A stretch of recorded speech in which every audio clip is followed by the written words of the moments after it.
So looking back through this entire semester of ed tech, I think my big surprise was just how many resources I could possibly apply uh, for an art class.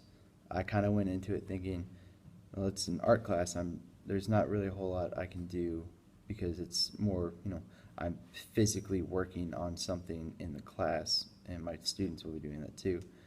But after using, some of the many different apps that we were using, I realized like I could use them to explain different projects, and I'd be able to have a class website where my students could easily find tutorials and find assignments, find examples of stuff that I have done and what other students in the past have done.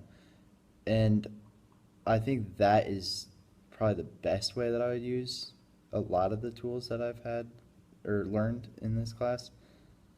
Um, Most everything that we have done, I've had to sort of think of how can I apply this to an art class? And I think that I've kind of come to the conclusion that I can use a lot of this stuff, but it would just need to be adapted to how can I use it in class and how can my students apply it at home.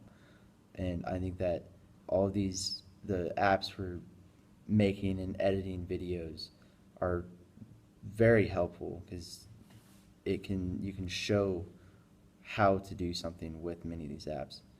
And I just really like that aspect of a lot of the things that we learned this semester is I have figured out a way to reach out to my students and help them when I am not available or when they're not able to come in and physically meet with me.